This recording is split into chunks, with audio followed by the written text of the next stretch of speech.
Bismillahirrahmanirrahim. Assalamualaikum warahmatullahi wabarakatuh. Alhamdulillah. Wassalatu wassalamu ala rasulillah. Sayyidina Muhammad ibn Abdillah. Wa ala alihi wa sahbihi wa mawalah. La hawla wa la quwata illa billah. Amma ba'du. Para pendengar rahimakumullah, pada kesempatan kali ini saya akan membahas tentang babul muraqabah, yaitu suatu bab yang menjelaskan tentang rasa mendekatkan diri atau rasa diawasi oleh Allah Subhanahu wa taala. Secara etimologis, muraqabah mempunyai beberapa arti, yaitu memantau, mengawasi, memperhatikan terus-menerus. Maksudnya apa? Maksudnya kita sebagai orang yang bertakwa, yang diberikan anugerah oleh Allah, mawahib al-ilahiyah, sifat muraqabah, itu tertanam di dalam sanubari kita, merasa Allah selalu mengawasi kita, Allah selalu memantau kita, Allah selalu memperhatikan kita secara terus-menerus. Ini makna muraqabah secara etimologis. Secara terminologis, istilah muraqabah yaitu suatu keadaan batin yang menyadari dan merasa diawasi oleh Allah Subhanahu wa taala dalam setiap waktu, tempat, dan keadaan. Jadi istilah muraqabah ini istilah dalam kajian ilmu tasawuf. Jadi di sana dia sebagai keadaan batin, ya. Jadi sudah menyatu dengan batin, timbul rasa diawasi, dipantau, dilihat oleh Allah kapanpun, dimanapun, dalam segala hal. Ini sesuai dengan hadis Rasulullah SAW. Ketika Rasulullah SAW ditanya tentang mahwal ihsan. Jadi ada riwayat ketika Nabi sedang duduk-duduk di masjid, kemudian bersama sahabat, kemudian ada orang pakaiannya serba putih, tahu-tahu duduk di samping Rasulullah sampai orang itu nempel pahanya dengan paha Rasulullah. Kelihatan sudah akrab sekali. Kemudian orang itu bertanya, ternyata orang itu adalah malaikat. Malaikat Jibril yang bertanya kepada Rasulullah tentang 3 hal. Mahuwal iman, mahuwal Islam, mahuwal ihsan. Dalam konteks ini, karena keterbatasan waktu, kita hanya menjelaskan tentang mahuwal ihsan. Malaikat bertanya, qala fa'akhbirni anil ihsan. Jelaskan kepadaku, hai Muhammad, tentang ihsan. Qala, Nabi menjawab, anta budallah.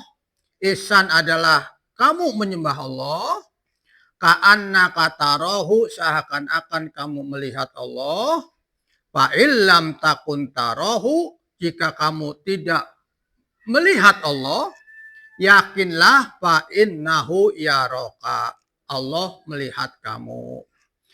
Nah, kemudian malaikat Jibril berkata, sodakta, benar engkau hai Muhammad. Jibril yang bertanya, kemudian Jibril yang membenarkan. Dalam konteks hadis ini, yang disebut ihsan ini merasa seseorang diawasi oleh Allah ketika ibadah, sehingga ibadahnya menjadi khusyuk, ibadahnya menjadi ikhlas, dan seterusnya karena merasa diawasi oleh Allah Subhanahu wa Ta'ala. Juga ada hadis yang hampir sama maknanya, wa'budillah ka'annaka tarahu fa illam tarahu fa innahu yaraka wa'dud nafsaka fil mauta. Beribadalah kepada Allah seakan-akan kamu melihat Allah, berarti muraqabah. Jika kamu tidak bisa melihat Allah, maka sesungguhnya Allah melihatmu. Dan anggaplah bahwa seakan-akan kamu hendak mati. Jadi ibadah itu untuk menanamkan rasa khasyatullah, khusyuk kepada Allah, takut kepada Allah, maka harus ditanamkan di dalam hati kita ketika ibadah. Kita ini diawasi, dipantau oleh Allah, dan seakan-akan ibadah itu kita persiapkan untuk persiapan kita menghadapi kematian. Juga di dalam hadis lain hampir sama redaksinya atau bunyinya, ubudillah ka'annaka tarahu, sembahlah Allah seakan-akan kamu melihat Allah. Wa kun fid dunya, dan jadilah kamu di dunia ka'annaka, seakan-akan kamu goribun, orang asing, au abiru sabilin, atau seorang musafir. Nah, di sini juga memerintahkan ketika ibadah kita ini selalu diawasi oleh Allah, ditanamkan di dalam batin kita, hati kita, bahwa Allah selalu melihat dan memantau kita. Menurut Imam Al-Qushairi, di dalam kitabnya namanya Ar-Risalah Al-Qushairiyah, apa itu muqarabah? Menurut beliau, muqarabah itu kesadaran hati. Ya, jadi karena ini amal batin, jadi kesadaran hati bahwa Allah senantiasa mengetahui gerak-gerik kita, diamnya kita, dimanapun itu dipantau oleh Allah Subhanahu wa Ta'ala.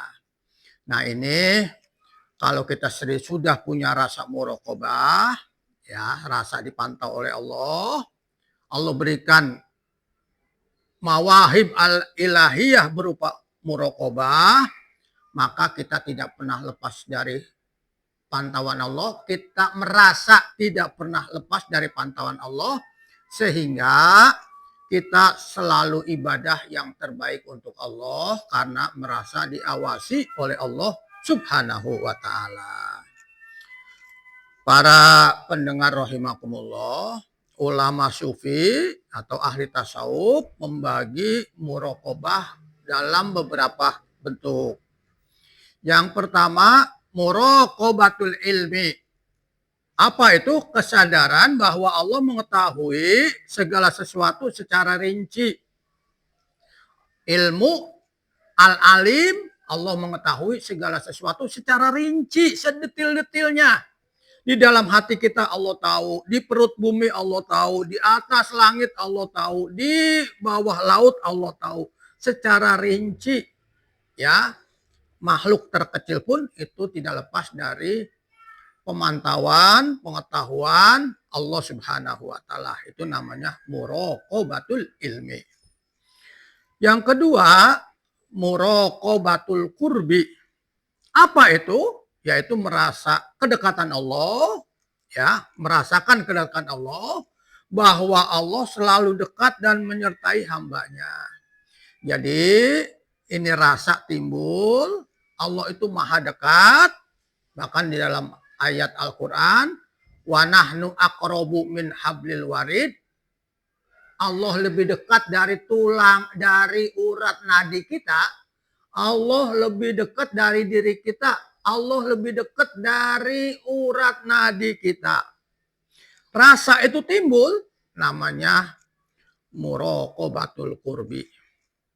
Yang ketiga, muraqabatul haibah. Yaitu timbulnya rasa takut dan hormat atau memuliakan Allah, ya, karena menyadari adanya kekuasaan Allah, adanya keagungan Allah tertanam di dalam rasa kita, batin kita, ya, bahwa Allah dengan keagungan dan kekuasaannya sehingga kita menimbulkan rasa takut, sehingga kita tidak berani berbuat maksiat kepada Allah Subhanahu wa taala. Yang keempat, muraqabatul haya. Rasa malu terhadap Allah. Malu kenapa? Banyak dosa. Malu kenapa? Ibadah tidak khusyuk. Malu kenapa? Banyak kekurangan-kekurangan dalam ibadah. Itu namanya muraqabatul haya. Dan yang terakhir, muraqabatul mahabbah. Dilandasi oleh rasa cinta. Tak merasa Allah merasa kita hadir, hati kita merasa diawasi oleh Allah karena rasa cinta mendalam kepada Allah, bukan karena rasa takut, tetapi karena rindu, ya, rasa cinta. Nah, ini seperti makomnya Robiah Al-Adawiyah yang menempati makom mahabbah. Kalau sudah mahabbah, ini maka dia merasa diawasi oleh Allah karena mahabbah, rasa cinta. Para pendengar rahimakumullah, Imam Al-Ghazali, ya, Hujjatul Islam Imam Al-Ghazali menyatakan bahwa muraqabah adalah buah dari keyakinan terhadap asma Allah dan sifat-sifat Allah. Abu Thalib Al-Makki dalam kitab Qutul Qulub menyebutkan bahwa muraqabah adalah latihan spiritual untuk menundukkan hawa nafsu dan menjaga hati dari ghaflah, lalai mengingat Allah Subhanahu wa taala. Nah, berarti di sini ada beberapa pendapat ulama sufi yang menjelaskan tentang muraqabah, yang pada intinya muraqabah ini adalah merasa, ya, hati kita merasa selalu diawasi oleh Allah, dipantau oleh Allah, dilihat oleh Allah, sehingga, ya, hati kita ini tidak lalai, sehingga kita menjaga ibadah dengan sebaik-baiknya dan kita mendekatkan diri kepada Allah Subhanahu wa taala untuk timbul mahabbah. Ya, tingkatan terdiri dari muraqabah adalah muraqabah al-mahabbah, muraqabatul mahabbah, merasa diawasi oleh Allah karena kita cinta kepada Allah Subhanahu wa taala. Syekh Ibnu Athaillah dalam kitab Al-Hikam di dalam hikmah yang ke-23 menjelaskan, la tatatarqab pirogal agyar fa inna dalika yut'ituka fi wujudil muraqabati lahu fi ma huwa muqimuka fih. Lakukanlah amal, jangan menunggu kosongnya penghalang. Artinya tetap kita beribadah, ya, walaupun masih ada hijab di hati kita. Sebab, ya, yang demikian itu akan memutus muraqabah. Padahal Allah menempatkanmu di dalamnya. Jadi tetap kita muraqabah, kita tetap ibadah, ya, walaupun ibadah kita masih terhijab. Dengan ibadah yang terus-menerus kita melatih insya Allah muraqabah akan timbul di dalam batin kita. Kita merasa diawasi oleh Allah Subhanahu wa Ta'ala, sehingga kesibukan apapun kita dalam beraktivitas, bekerja, jangan lupa merasa diawasi oleh Allah Subhanahu wa Ta'ala. Nah, kalau seorang sudah punya sifat muraqabah seperti ini, dia tidak bisa berbuat dosa. Dia selalu taat kepada Allah. Nah, kalau ini ditanamkan di dalam batin kita, waskat, dulu ada istilah waskat, pengawasan melekat. Pengawasan melekat itu adalah pengawasan Allah. Waskat, pengawasan malaikat. Malaikat ada di sini yang mengawasi kita. Raqib. Nah, ini raqib ini dari muraqabah. Malaikat yang selalu mengawasi kita, kebaikan kita dicatat oleh malaikat raqib. Di sini ada atid, ya, malaikat atid yang mencatat keburukan-keburukan kita. Kita sadarkan di dalam hati kita mohon kepada Allah, minta pertolongan Allah. Allah tanamkan rasa muraqabah di hati kita. Kita merasa diawasi oleh Allah, merasa malaikat selalu mengawasi kita, sehingga gerak-gerik kita tidak pernah keluar dari rel syariah. Nah, ini banyak firman Allah yang menjelaskan tentang muraqabah. Misalnya surah Al-Baqarah 29 ayat 29, wa huwa bikulli syai'in alim. Allah Maha mengetahui segala sesuatu. Kita sadar Allah mengetahui, kita tidak berani berbuat dosa. Wallahu bima ta'maluna khabir. Allah mengetahui apa yang kamu kerjakan. Surah Al-Baqarah ayat 234. Dalam surah An-Nahl ayat 19. Wallahu ya'lamu ma tusirruna wa ma tu'linun.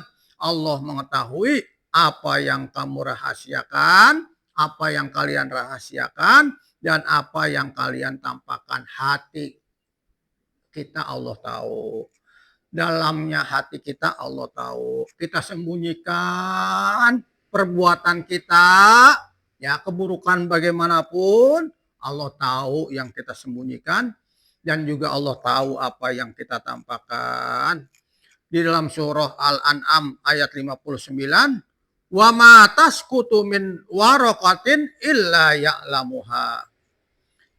Allah tidak ada sehelai pun daun yang gugur melainkan Allah mengetahui pula. Jadi daun yang gugur saja atau yang lebih sekecil itu tidak lepas dari pantauan Allah.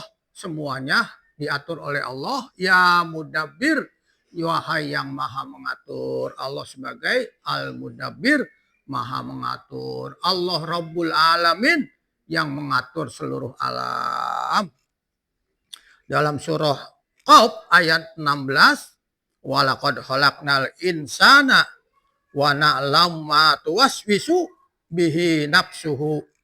Allah sesungguhnya kami, kata Allah, telah menciptakan manusia dan mengetahui apa yang dibisikkan oleh hatinya. Ma tuwaswisu, apa yang ada di dalam hati, Allah maha mengetahui. Dalam surah Al-Baqarah 235, a'udzubillahi minasyaitonirrajim, wa'lamu annallaha ya'lamu ma fi anfusikum fahdharuh. Dan ketahuilah bahwasanya Allah mengetahui apa yang ada dalam hatimu, maka takutlah kepadanya. Jadi karena Allah tahu hati kita, ya, gerak-gerikit hati kita, maka kita takut kepada Allah, waspada, jangan sampai kita lalai dari berzikir kepada Allah Subhanahu wa Ta'ala. Dalam surah Al-Ahzab 52, wa kanallahu ala kulli syai'in raqiba. Nah, ini kata-kata raqiba yang berasal dari muraqabah atau sepadan dengan kata-kata muraqabah.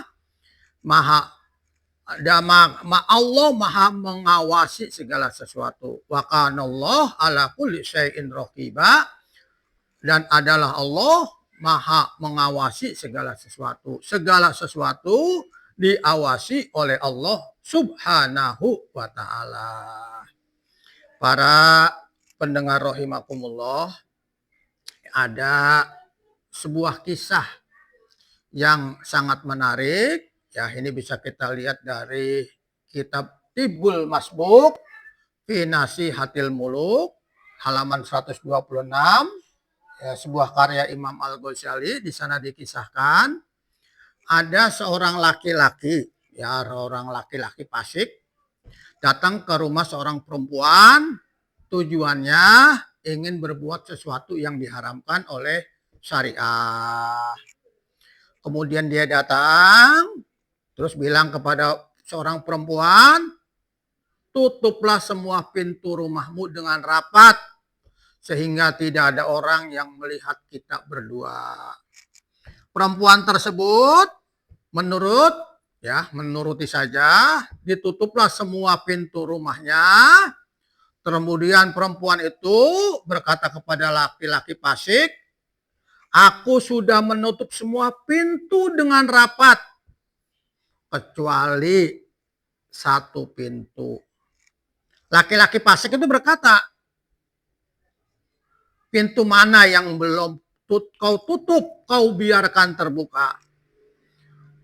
Wanita tadi, yang wanita soleh tadi, wanita soleh sebenarnya, menjawab, aku menutup semua pintu sehingga manusia tidak bisa masuk dan melihat ke dalam rumah ini. Namun aku tidak kuasa dan tidak mampu untuk menutup satu pintu yang mana itu adalah jalan antara aku dan penciptaku.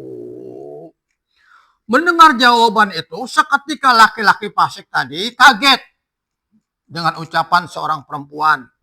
Timbul sadar. Kemudian mengurungkan niat buruknya, berbuat maksiat kepada perempuan tadi.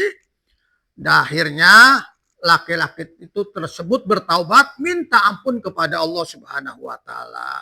Nah, kesadaran yang dilakukan oleh laki-laki fasik ini, itu namanya muraqabah. Dia sadar Allah melihat perbuatan yang akan dilakukannya, yaitu perbuatan zina. Dia mau berzina, mau maksiat, ya, mau melakukan dosa kepada perempuan tadi.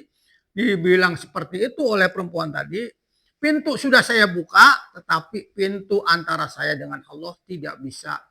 Pintu sudah saya tutup, tapi pintu antara saya dengan pencipta saya tidak bisa ditutup. Allah melihat. Timbul kesadaran.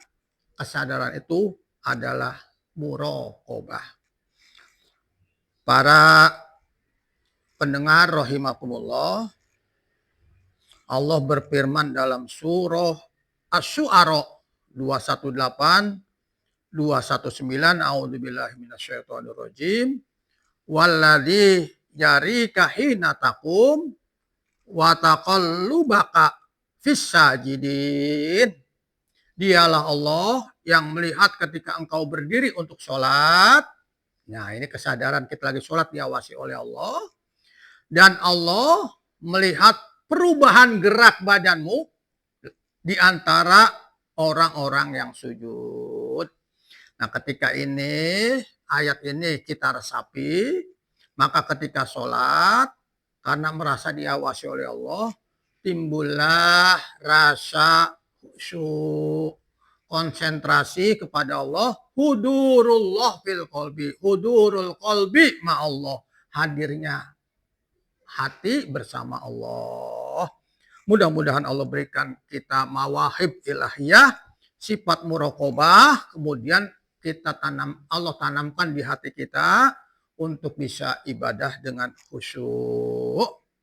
Nah, karena timbul kesadaran, ya, kesadaran melihat Allah, kesadaran hadirnya Allah di dalam sholat kita, maka sholat kita menjadi khusyuk. Para pendengar rahimakumullah, ini ada kisah ya. Kisah ini sudah sangat populer ya di kalangan santri. Ini ada seorang kiai mau menguji muridnya atau santrinya. Beberapa santri dikumpulkan. Apa kata kiai tadi? Nak, ini pisau, ini ayam, dikasih. Ini pisau, ini ayam, dikasih. Ini pisau, ini ayam, dikasih. Sekian santri dikasih pisau, dikasih ayam.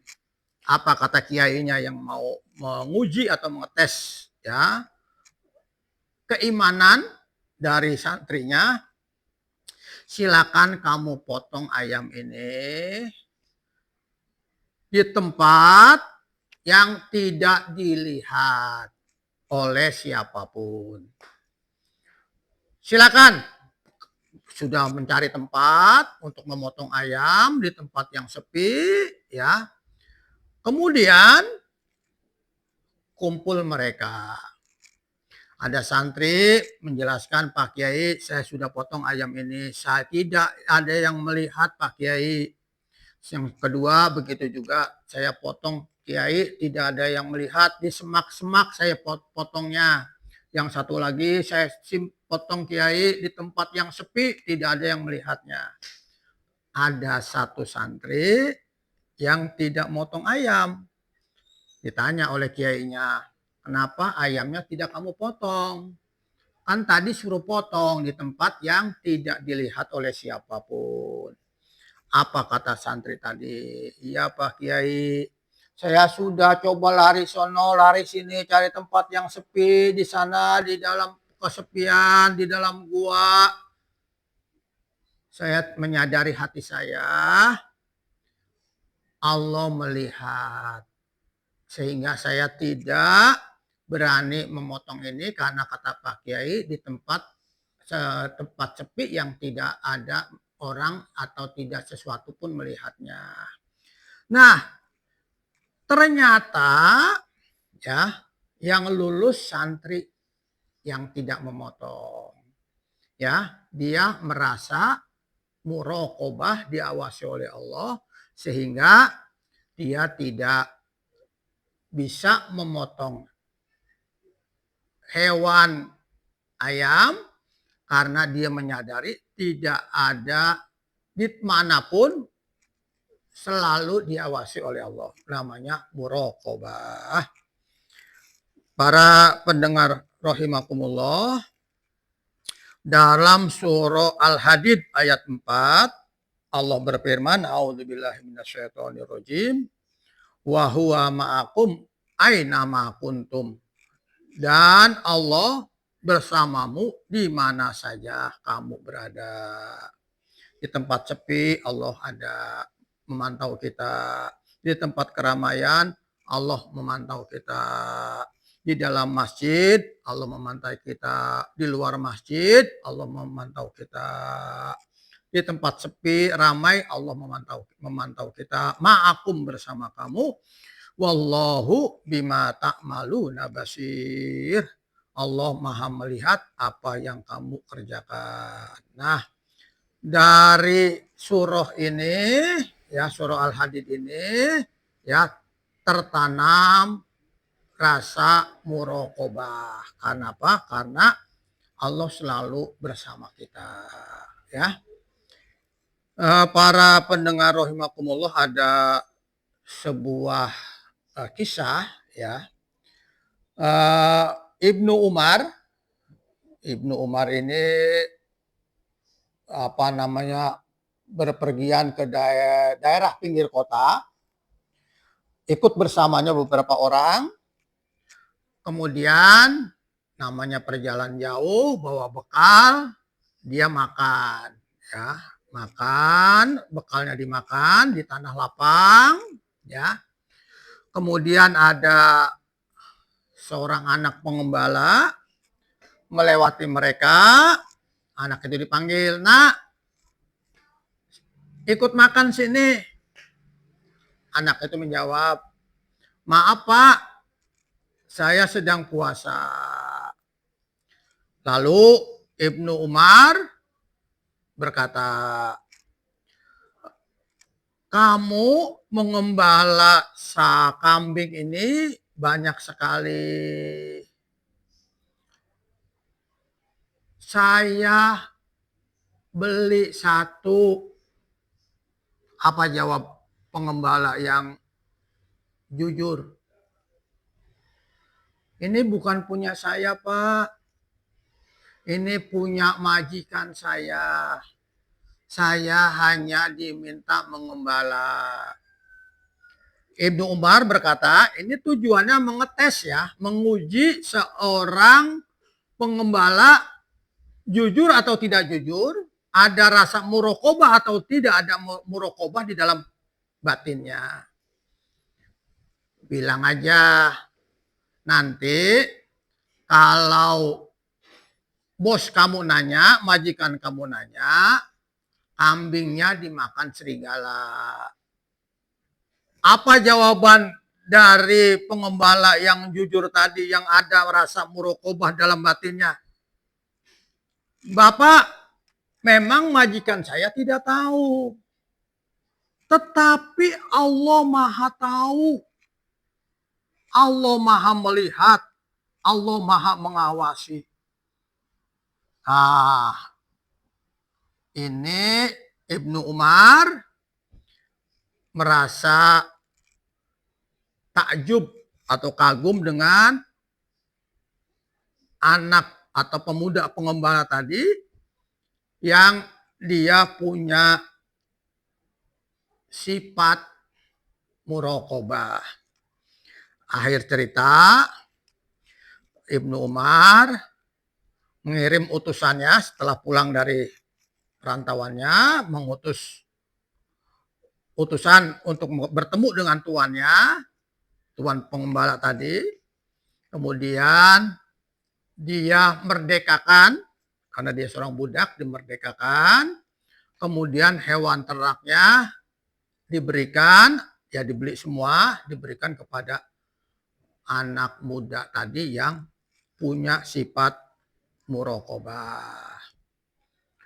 Nah, ini bisa dilihat dalam kitab Sifatus Sofwah juz 2 halaman 188.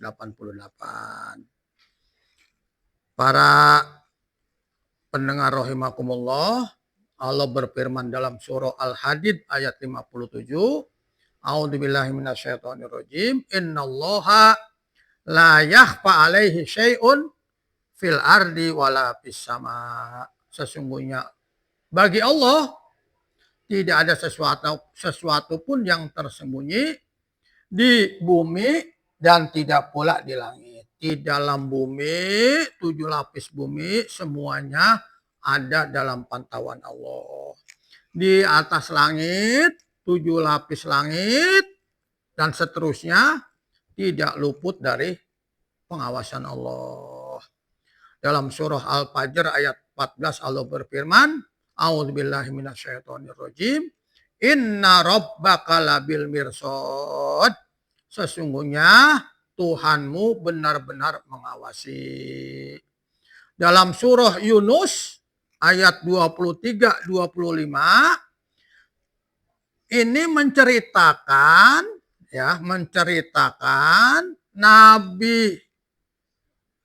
Nabi Yusuf ya, yang ketika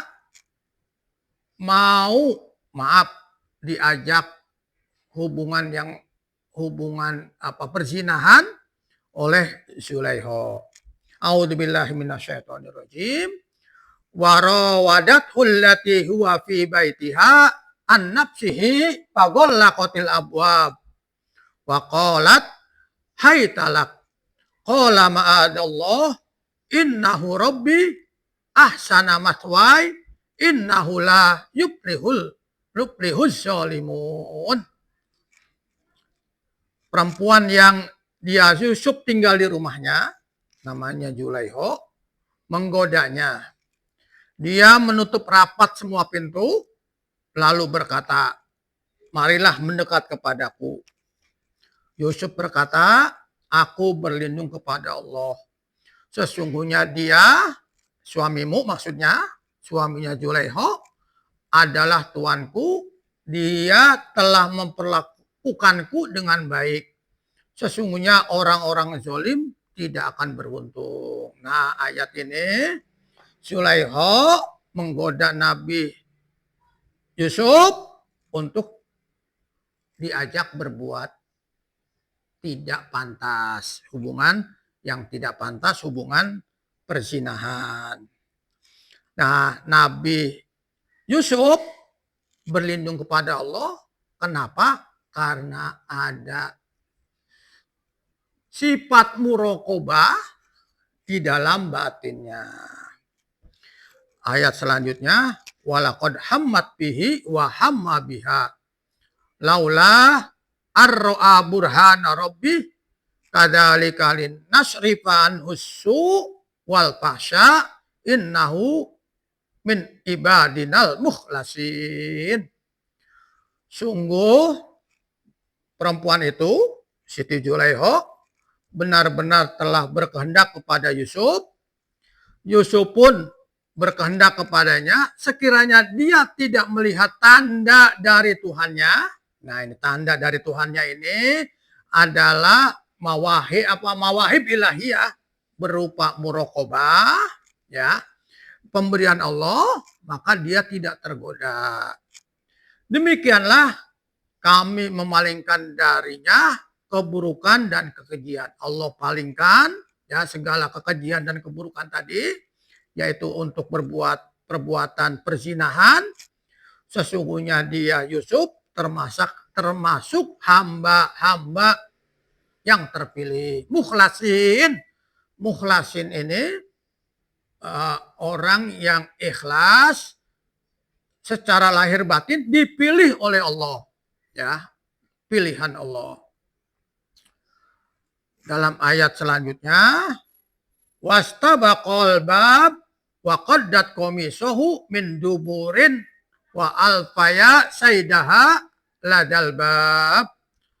Qalat ma jazaa'u man arada bi ahlika su'an illa ais janna au adzabun alim.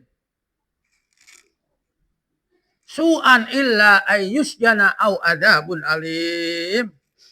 Keduanya berlomba menuju pintu dan perempuan itu menarik bajunya. Ya, Zulaiha menarik baju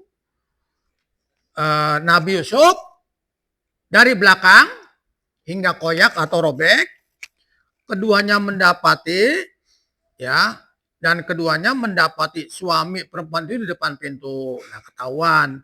Dia perempuan itu berkata, apakah balasan terhadap orang-orang yang bermaksud buruk terhadap istrimu selain dipenjarakan atau dihukum dengan siksa yang pedih? Nah, ini dipitnah Nabi Yusuf. Katanya Nabi Yusuf ingin memperkosa Zulaiha. Nah, kemudian kalau dia memperkosa tetapi yang robek belakangnya. Ya, ini belakangnya berarti Nabi Yusuf di sini ya diberikan oleh Allah ya karena dia seorang nabi muraqabah, merasa diawasi oleh Allah Subhanahu wa taala. Para pendengar rahimakumullah, demikianlah kajian kita tentang sifat muraqabah, yaitu sifat merasa diawasi oleh Allah dimanapun kapanpun, ya, sehingga kalau kita punya sifat muraqabah, mudah-mudahan Allah berikan kepada kita semua sifat muraqabah, maka ibadah kita menjadi ibadah yang ahsanul ibadah, ibadah yang terbaik, ibadah yang khusyuk, ibadah yang ikhlas semata-mata karena Allah Subhanahu wa taala, dan kita tidak berani melanggar larangan Allah, tidak berani melanggar maksiat, melanggar syariat, tidak berani maksiat dan melakukan dosa, baik dosa kecil maupun dosa besar. Demikian apa yang dapat sampaikan, mudah-mudahan ada manfaatnya untuk kita semua. Billahi taufiq wal hidayah.